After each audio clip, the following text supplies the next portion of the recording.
Edification ministries వీక్షకులందరికీ కూడా ప్రభువైన యేసుక్రీస్తు పేరిట వందనాలు. మనము యెహోవా అనే పేరుకు కలిగినటువంటి అర్థక్రమంలో ఈరోజు నిర్గమకాండం 3వ అధ్యాయం 14వ వచనం నుంచి ప్రారంభిద్దాం. నిర్గమకాండం 3వ అధ్యాయం 14వ వచనం. అందుకు దేవుడు, నేను ఉన్నవాడను అనువాడనై ఉన్నానని మోషేతో చెప్పెను. మరియు ఆయన ఉండును అనువాడు మీ వద్దకు నన్ను పంపినని నీవు ఇశ్రాయేలీయులతో చెప్పవలెనెను. మోషేకు దేవుడైన యెహోవా ప్రత్యక్షమై మాట్లాడినప్పుడు ఇవ్వబడినటువంటి పేరుకు కలిగిన అర్థాన్ని దేవుడు వివరించి మోషేతో మాట్లాడుతున్నాడు. ఇక్కడ ఉన్నవాడను అంటూ మోషేకు ప్రత్యక్షమైన వాడుగా మనం ఇక్కడ యెహోవా, దేవుడైన యెహోవాను గురించి చదువుతున్నాం. కానీ అంతకు మునుపు కనుక మనం చూసినట్లయితే దీనికి నేపథ్యం 2వ అధ్యాయంలో 15వ వచనం. 2వ అధ్యాయం 15వ వచనం. మరియు దేవుడైన యెహోవా నరుని తీసుకుని ఏదోను తోటను సేద్యపరచుటకు దాన్ని కాచుటకు దానిలో ఉంచెను. మరియు దేవుడైన యెహోవా, ఈ తోటలో ఉన్న ప్రతి వృక్షఫలములను నీవు నిరభ్యంతరముగా తినవచ్చును, అయితే మంచి చెడ్డల తెలివినిచ్చు వృక్షఫలములను తినకూడదు. నీవు వాటిని తిను దినమున నిశ్చయముగా సత్యదమని నరునికి ఆజ్ఞాపించను. ఇంతకు మునుపు చూసినటువంటి వీడియోలో కూడా మనం గమనించాం, దేవుడు మనిషిని సృష్టించుటలో అతనిలో ఊదినటువంటి జీవవాయువులను మాత్రమే కాకుండా అతనితోటి నిబంధన చేసి అతడు బాధ్యతలను, అతడు చేయవలసినటువంటి, గమనించవలసినటువంటి, పాలించవలసినటువంటి ఆజ్ఞలను రెండింటిని కూడా దేవుడు మనిషికి తెలియపరిచి అతనితోటి నిబంధనను చేస్తున్నాడు. కానీ మనుషుడు ఆ నిబంధనను లేక దేవుడు ఇచ్చినటువంటి ఆజ్ఞలను ఉల్లంఘించడం ద్వారా పాపం అనేటువంటిది ఈ లోకంలో ప్రవేశించింది. ఆ లోకంలో పాపం ప్రవేశించినప్పుడు 3వ అధ్యాయంలో ఈ విషయాన్ని మనం చదువుతాం. 3వ అధ్యాయం 15వ వచనంలో, మరియు నీకును స్త్రీకిని నీ సంతానమునకును ఆమె సంతానమునకును వైరము కలుగజేసేదను, అది నిన్ను కొట్టును, నీవు దానిని మడిమ మీద కొట్టుదు అని చెప్పాను. మనతో కలిగినటువంటి సంబంధాన్ని బట్టి సృష్టి ఆది నుంచి దేవుడు మనిషితో కలిగి ఉన్నటువంటి జీవవాయువులను ఊదుట ద్వారా సృష్టించుట, తర్వాత దేవుని యొక్క ఆజ్ఞలు గైకొనటానికి అతని మీద ఇవ్వబడినటువంటి విధంగా దేవుని యొక్క ప్రభుత్వాన్ని మనిషికి ఉపదేశించిన తరువాత జరిగినటువంటి పాపము లేక అవిధేయత వలన వచ్చినటువంటి పాపానికి పరిహారంగా దేవుడైన యెహోవా స్త్రీ సంతానము ద్వారా మరి ఆదాము హవ్వలకు మాత్రమే కాకుండా వారి ద్వారా పుట్టినటువంటి మనుష్య జాతికి అందరికీ కూడా రక్షణ కలుగజేసేటువంటి వాడుగా ఆ వాగ్దానాన్ని మనము ప్రభువైన యేసుక్రీస్తులో నెరవేర్చబడట చూస్తాం. కనుక ఇక్కడ యెహోవా అనేటువంటి పేరులో ఆయన 2వ అధ్యాయంలో మనతో చేసినటువంటి ఈ బాధ్యతాయుతమైనటువంటి దేవుని యొక్క ప్రభుత్వాన్ని నిర్వహించేటువంటి నిబంధన మాత్రమే కాకుండా, రెండవదిగా ఇక్కడ తప్పిపోయినటువంటి పాపం చేసి, అవిధేయత వలన పాపం చేసి మరణంలో ప్రవేశించినటువంటి మనిషికి విడుదల కలుగు చేయటానికి రక్షకుడైనటువంటి యేసుక్రీస్తును కూడా మనకు ఇక్కడ పరిచయం చేయటం అనేటువంటిది ఈ వచనంలో మనం చూస్తాం. అనగా ఈ దేవుడైన యెహోవా అనే పేరులో మనకు విమోచకుడుగాను ఆ నిబంధనను ఏదైతే మనిషిని సృష్టించుటలో కలిగినటువంటి దేవుని యొక్క ఉద్దేశం ఉన్నదో దానిని నెరవేర్చేటువంటి వాడుగాను మనం ఇక్కడ ఆయనను చూస్తున్నాం. కనుక ఈ పరిచయం అంటే దేవుడైన యెహోవా అనేటువంటి ఈ పరిచయం ఈ 2వ అధ్యాయంలో చెప్పబడినటువంటి మనిషితో చేయబడినటువంటి, మనిషికి ఇవ్వబడినటువంటి బాధ్యతలు, ఆజ్ఞలు నెరవేర్చగలగటానికి పనికి రాగలిగినటువంటి నిబంధనను నెరవేర్చుటకు ఆయన స్త్రీ సంతానంలో నుంచి వచ్చినటువంటి వారసుడిగా పుట్టిన మన ప్రభువైన యేసుక్రీస్తు ద్వారా మనుష్య జాతి పక్షంగా నెరవేర్చేటువంటి వాడుగా దేవుడైన యెహోవా ఉన్నాడనేటువంటి అంశాన్ని మనము ఆదికాండం 2వ అధ్యాయంలోను 3వ అధ్యాయంలోనూ కూడా చదువుతాం. అనగా ఆయన నిబంధనను ఇచ్చి నెరవేర్చేటువంటి దేవుడని మనము యెహోవా అనే పేరుకి మనము చెప్పవచ్చు అర్థం. తర్వాత కనుక మనం చూసినట్టయితే ఆదికాండం 12వ అధ్యాయం ఈ వాగ్దానం ఇచ్చి నెరవేర్చు దేవుడిగా, లేక వాగ్దానములు నెరవేర్చుటకు నిబంధన జరిగించి ఆ నిబంధనను స్థిరపరిచేటువంటి దేవుడిగా, మనిషి జాతి పక్షంగా జరిగించేటువంటి ప్రక్రియలో ఈ ఆదికాండం 12వ అధ్యాయంలో మనం చూస్తాం. 1వ వచనం నుంచి, యెహోవా నీవు లేచి నీ దేశము నుండి, నీ బంధువుల యొద్ద నుండి, నీ తండ్రి ఇంటి నుండి బయలుదేరి నేను నీకు చూపించు దేశమునకు వెళ్ళుము. నిన్ను గొప్ప జనముగా చేసి నిన్ను ఆశీర్వదించి నీ నామమును గొప్ప చేయుదును. నీవు ఆశీర్వాదముగా నుందువు. నిన్ను ఆశీర్వదించు వారిని ఆశీర్వదించదును, నిన్ను దూషించు వారిని శపించదును. భూమి యొక్క సమస్త వంశములు నీ యందు ఆశీర్వదింపబడునని అబ్రాహాముతో అనగా. సో ఇక్కడ దేవుడు అబ్రహామును ఎంచుకునని, అతని సంతానమునకు కనాను దేశాన్ని వాగ్దానంగా ఇస్తానని చెప్పటం మాత్రమే కాకుండా, అతని ద్వారా భూలోకములోని సంతానములన్నీ కూడా, భూమి యొక్క సమస్త వంశములు నీ యందు ఆశీర్వదించబడును. ఏదైతే స్త్రీ సంతానముగా చెప్పబడినటువంటి ఆదికాండం 3వ అధ్యాయం 15వ వచనంలో చెప్పబడిన వాగ్దానం, అబ్రహాము అతని సంతానంలో పుట్టినటువంటి ప్రభువైన యేసుక్రీస్తు ద్వారా నెరవేర్చబడుట అనేటువంటిది అబ్రహాముకు దేవుడు ఇక్కడ వాగ్దానంగా ఇవ్వటం అనేటువంటిది చూస్తున్నాం. అనగా దేవుడైన యెహోవా ఆదికాండంలో ఆదాము హవ్వలకు ఏదైతే స్త్రీ సంతానం అంటూ మాట్లాడుతూ వాగ్దానం చేస్తున్నాడో, ఆ నిబంధనను నెరవేర్చుటకు అబ్రహాము అనేటువంటి ఒక వ్యక్తిని ఏర్పరచుకొని, ఆ వ్యక్తి ద్వారా భూలోకంలోని సమస్త వంశములు అన్నీ కూడా ఆశీర్వదించబడుట అనేటువంటి వాగ్దానమును అతనికి అనుగ్రహించినాడు. తరువాత ఆదికాండం 15వ అధ్యాయం 17వ వచనం, మరియు ప్రొద్దుకొంకు కటిక చీకటి పడినప్పుడు రాజుచున్న పొయ్యయు అగ్నిజ్వాలయు కనపడి ఆ ఖండముల మధ్య నడిచిపోయాను.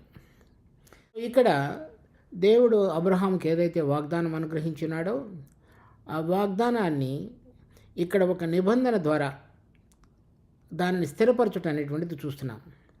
అనగా దేవుడైన యెహోవా మనిషి రక్షణ పొందడానికి అనుగ్రహించేటువంటి నిబంధనను ఇక్కడ అబ్రహాము ద్వారా ఆరంభించబడి, అతనికి మొదట వాగ్దానం చేయబడి, తరువాత నిబంధనగా స్థిరపరచబడట అనేటువంటిది గమనిస్తున్నాం. కనుక మన దేవుడైన యెహోవా అనే పేరులో మనిషితో కలిగినటువంటి, సృష్టిలో ఉన్నటువంటి ఆరంభం నుంచి మనకి కలిగినటువంటి సంబంధము, ఆ సంబంధంలో ఆయన మనతో చేసినటువంటి ఈ బాధ్యతలు, ఆజ్ఞలు గైకొనేటువంటి ఆయన ప్రభుత్వము మన మీద చూపించుతూ చేసిన నిబంధన, ఆ నిబంధనను నెరవేర్చడానికి ఆదాము హవ్వలతో స్త్రీ సంతానము అని చెప్తూ మనకు రక్షణ కలుగు చేసేవాడుగా పరిచయం కావించబడినటువంటి ప్రభువైన యేసుక్రీస్తు, దాని తర్వాత క్రమంలో అబ్రహాము ద్వారా అబ్రహామును పిలిచి అతని సంతానము ద్వారా భూలోకంలోని సమస్త వంశములన్నీ ఆశీర్వదించబడినిచ్చిన వాగ్దానము, ఆ వాగ్దానమును స్థిరపరుస్తూ చేసినటువంటి 15వ అధ్యాయంలో నిబంధన మనం ఇక్కడ చూస్తాం. దానికి అనుగుణంగా ఇప్పుడు మనం మొదటిలో చదివినటువంటి నిర్గమకాండం 3వ అధ్యాయం 14వ వచనం, దేవుడు అబ్రహాముకు ఇచ్చినటువంటి వాగ్దానం ప్రకారంగా అతని తరువాత 4వ తరం వారు ఐగుప్తు దేశం నుంచి విడుదల పొంది కనాను దేశంలో ప్రవేశించేటువంటి వాగ్దానమును వారికి ఇవ్వబడింది. ఆ వాగ్దానం అనుసారంగా దేవుడు మిద్యాను అరణ్యంలో ఉన్నటువంటి మోషేకు ప్రత్యక్షమై అతనిని బయటికి తీసుకుని వచ్చి ఐగుప్తులో ఉన్న ఇశ్రాయేలీలందరికీ కూడా నాయకుడిగా ఉండి వారందరికీ విడుదల కలుగు చేసి, దేవుడు వారికి ప్రమాణం చేసి, అబ్రహాముకు ప్రమాణం చేసి ఇస్తానని చెప్పినటువంటి వాగ్దాన దేశమైన కనాను దేశమునకు నడిపించేటువంటి ప్రక్రియను ఆరంభించినప్పుడు, మోషేకు అబ్రహాము ప్రత్యక్షమైనప్పుడు మోషే దేవుని యొక్క పేరును అడిగి ఉన్నాడు. 14వ వచనంలో, అందుకు దేవుడు నేను ఉన్నవాడను అనువాడనై ఉన్నానని మోషేతో చెప్పిన. అనగా దేవుడు ఉన్నవాడను అనువాడనై ఉన్నానని చెప్పమని మోషేకు చెప్పినాడు. సో మోషే ఇశ్రాయేలు ప్రజలకు వెళ్ళినప్పుడు ఉన్నవాడను అనువాడు నన్ను పంపి ఉన్నాడని చెప్పవచ్చు అని చెప్పినాడు కూడా. అలా ఈ ఉన్నవాడను అనువాడను అనేటువంటి మాటకు అర్థం ఏమిటంటే, ఆయన తనంతట తానుగా ఉన్నవాడు అంటే మనుషులందరూ కూడా సృష్టి కానీ, పరలోకంలో కానీ, ఇక్కడ ఉన్నవి కానీ అన్నీ కూడా సృష్టించబడినవి. ఆయన సృష్టికర్త, ఆయనలో జీవం అన్నది, అందుచేత తనంతట తానుగా జీవము కలిగిన వాడుగా ఉన్నాడని అర్థం. తరువాత ఆయన నిన్న నేడు నిరంతరము ఏకరీతిగా ఉన్నాడు. అది హెబ్రీ పత్రిక 13వ అధ్యాయం 8వ వచనంలో ఉంది. తర్వాత యాకోబు పత్రిక 1వ అధ్యాయం 17వ వచనంలో చూసినప్పుడు ఆయనలో ఎటువంటి మార్పు లేనివాడుగాను ఎల్లప్పుడూ ఏకరీతిగాను ఉన్నవాడని కూడా ఉన్నది. దాని తర్వాత ప్రకటన గ్రంథం 1వ అధ్యాయం 4వ వచనంలో చూసినప్పుడు కూడా మనం ఆ వచనాలు కొన్ని చదువుదాం. మొట్టమొదటిగా హెబ్రీ పత్రిక 13వ అధ్యాయం 8వ వచనం. యేసుక్రీస్తు నిన్న నేడు ఒక్కటే అను రీతిగా ఉన్నాడు. ఆయన యుగ యుగములకు ఒక్కటే రీతిగా ఉండను. ఈ యాహ్వే లేక మోషేకు ప్రత్యక్షమైనప్పుడు ఇవ్వబడినటువంటి ఆ పేరుకు నేను ఉన్నవాడును అనే మాటకు అర్థం అంటే భూతకాలంలోనూ ఉన్నవాడు, ఇప్పుడు ఉన్నాడు, తర్వాత భవిష్యత్తులో కూడా ఉండబోయేటువంటి వాడు అనే మాటకు అర్థం. అదే మాటకు ఇక్కడ యేసుక్రీస్తుకు అన్వయించి పౌలు హెబ్రీలు రాసిన పత్రికలో 13వ అధ్యాయం 8వ వచనంలో యేసుక్రీస్తు నిన్న నేడు ఒకటే రీతిగా ఉన్నాడు, ఆయన యుగ యుగములకు ఒకటే రీతిగా ఉండను అంటే ఆయన మార్పు లేనివాడు. దాని తర్వాత చూస్తే యాకోబు పత్రిక 1వ అధ్యాయం 17వ వచనం. శ్రేష్టమైన ప్రతి ఈవియు సంపూర్ణమైన ప్రతి వరమును పరసంబంధమైనదే జ్యోతిర్మయుడకు తండ్రి యొద్ద నుండి వచ్చును. ఆయన యందు ఏ చంచలత్వమైనను గమనం వలన కలుగు ఏ ఛాయ అయినను లేదు. అంటే ఎటువంటి మార్పు లేనివాడు అని అర్థం. చంచలత్వం కానీ గమనం వలన కలుగు ఏ ఛాయ అంటే అటు ఇటు మారేటువంటి తత్వం ఏమాత్రం కూడా లేదు అని అర్థం. తర్వాత ప్రకటన గ్రంథం 1వ అధ్యాయం 4వ వచనంలో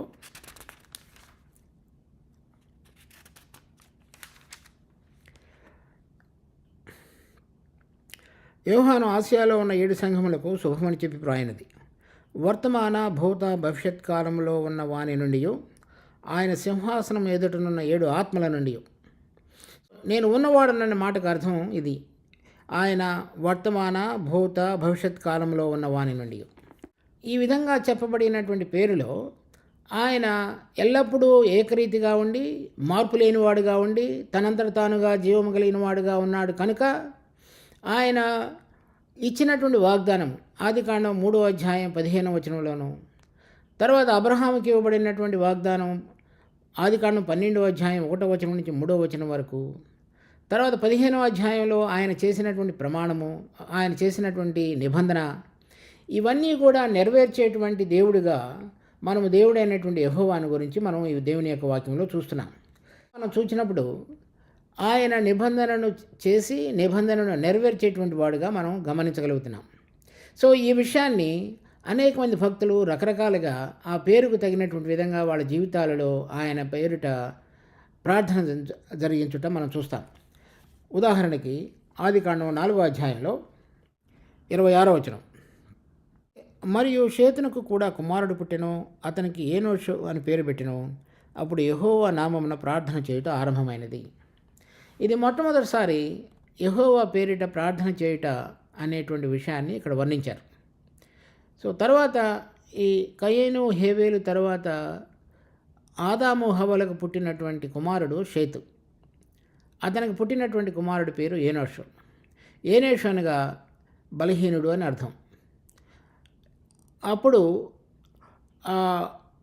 కయీను సంతానము దేవునికి దూరంగా ఉంటూ వేరైన రీతిలో జీవిస్తున్నటువంటి సందర్భంలో ఈ షేతు తనకు పుట్టినటువంటి కుమారుని చూచి అతనికి ఇవ్వబడినటువంటి పేరు బలహీనుడు అని.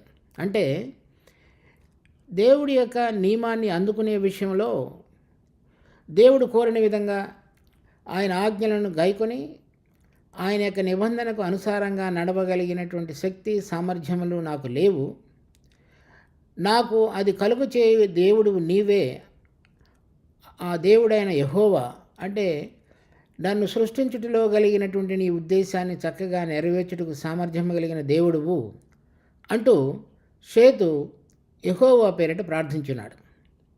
సో ఆది నుంచి కూడా ఈ ప్రార్థించేటువంటి క్రమంలో కనుక మనం చూసినట్లయితే దేవుడైన యెహోవా నిబంధనను సృష్టితోటే ప్రారంభించి మనిషితోటి జరిగించున్నాడు కనుక ఆ మనిషిని సృష్టించుటలో కలిగినటువంటి ఉద్దేశాలన్నిటినీ కూడా చక్కగా నెరవేర్చుటకు సామర్థ్యం కలిగిన దేవుడిగా ఉన్నాడని వారు గుర్తెరిగి ఆ విడుదలలో ఉన్నటువంటి దేవునితో కలిగినటువంటి తీయని చక్కటి సహవాసతను అనుభవించగలుగుటకు, ఆయన యొక్క ఉద్దేశాలు నెరవేర్చడానికి, భూమి మీద జీవించగలగటానికి అవసరమైన కృపను కోరుకుంటూ, విడుదల నిమిత్తమై వారు విడుదల కలుగు చేయుటకు సామర్థ్యం కలిగిన దేవుడైన యెహోవా పేరిట వారు ప్రార్థించున్నారు, ఆ వాగ్దానములను గుర్తు చేసుకుంటూ. దాని తర్వాత చూసినట్లయితే ఆదికాండం 12వ అధ్యాయంలో 8వ వచనం. అక్కడ నుండి అతడు బయలుదేరి బేతేలునకు తూర్పునున్న కొండకు చేరి, పడమటనున్న బేతేలుకును తూర్పునున్న హాయికిని మధ్యన గుడారము వేసి, యెహోవాకు బలిపీఠం కట్టి యెహోవా నామమున ప్రార్థన చేసెను. యెహోవా నామమున ప్రార్థన చేయుట అనేటువంటిది వారు నేర్చుకున్నారంటే, వారితో చేసినటువంటి నిబంధన దేవుడైన యెహోవా చేసి ఉండగా, ఆ నిబంధనను నెరవేర్చే దేవుడిగా వారు గుర్తెరిగి, ఆ పేరిట అనగా ఈ కల్దీయుల ఊరనే ప్రాంతం నుంచి పిలువబడి, కనానీయులు, హిత్తీలు, హివీలు, జబూసీలు, పరిజ్జీయులు, హివీలు నివసించున్నటువంటి పరదేశులుగా ఉన్న ప్రాంతంలో అతడు పరదేశిగా నివసిస్తున్నటువంటి సందర్భంలో, దేవుడు అంతకు మునుపు అతనితో చేసినటువంటి వాగ్దానములు నెరవేర్చుటకు సామర్థ్యం కలిగిన దేవుడుగా అబ్రహాము గుర్తెరిగి, అబ్రహాము యొక్క రక్షణ, భద్రత, కాపుదల వీటన్నిటినీ నెరవేర్చేటువంటి దేవుడిగా దేవుడైన యెహోవాను అతడు గుర్తెరిగి, దేవుడైన యెహోవా పేరిట అతడు ప్రార్థించుట అనేటువంటిది మనం చూస్తాం. దాని తర్వాత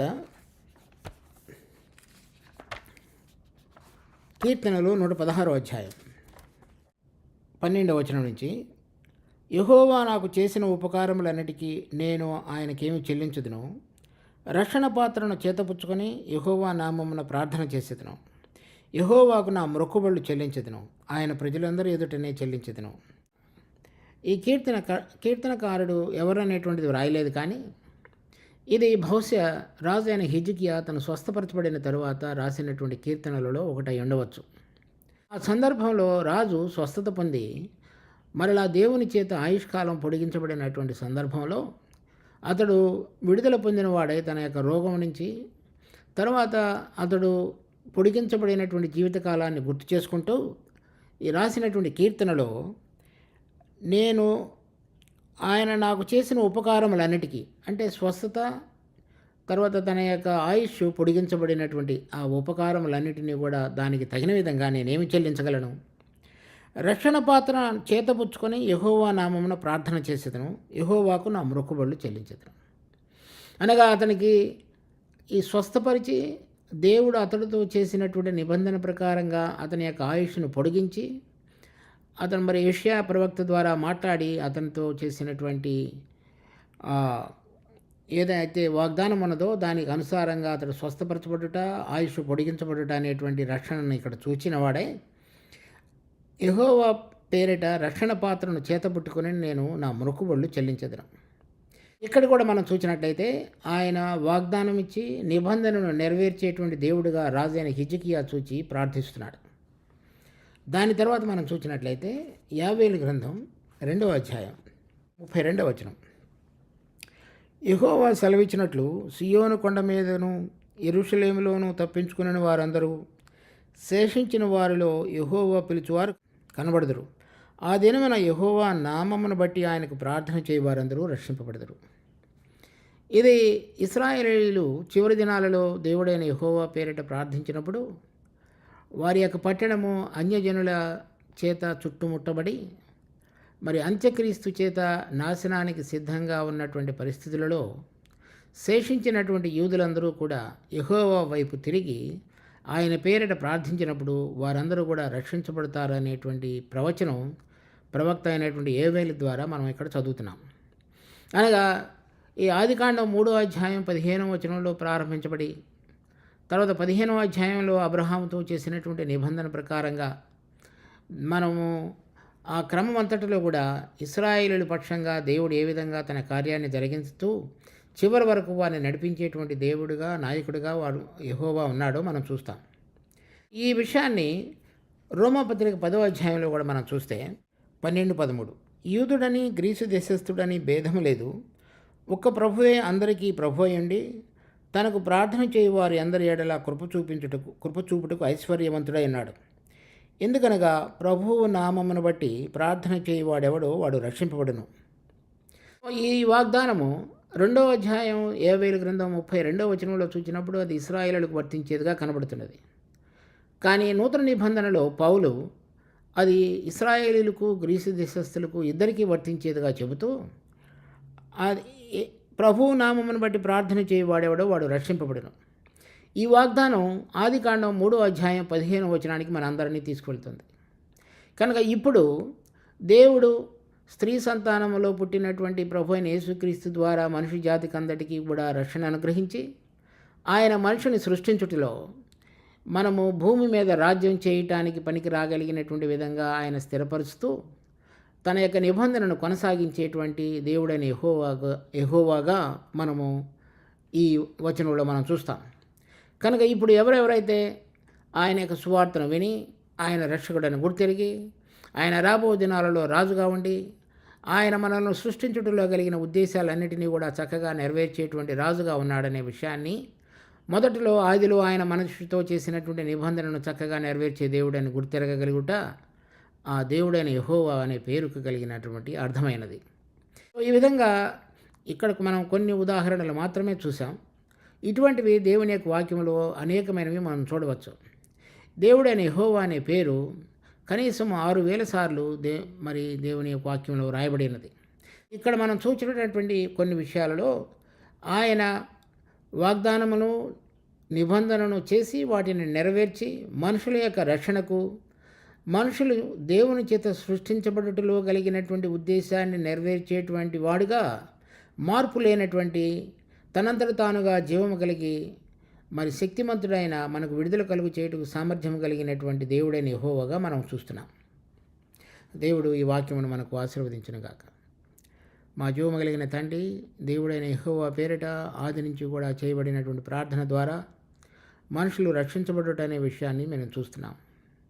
కనుక ఈ దినాలలో కూడా మేము కేవలం రక్షణకు వరకు మాత్రమే కాకుండా మేము సృష్టించబడుటలో కలిగిన మీ ఉద్దేశం, భూమి మీద మనుషుడు రాజ్యం చేయాలనేటువంటి తలంపు, అది నెరవేర్చబడగలుగుటకు మాలో అవసరమైనటువంటి మీ ప్రక్రియను కొనసాగించుటకు, మీరు ఆ వాగ్దానమును నెరవేర్చుటకు సామర్థ్యం కలిగిన దేవుడని మేము గుర్తెరిగి ఆ ప్రకారంగా జీవించగలుగుటకు మాకు కృప చూపించమని వేడుకుంటూ మా రక్షకుడైన యేసు నామమున అడుగుతున్నాం తండ్రి. ఆమెన్.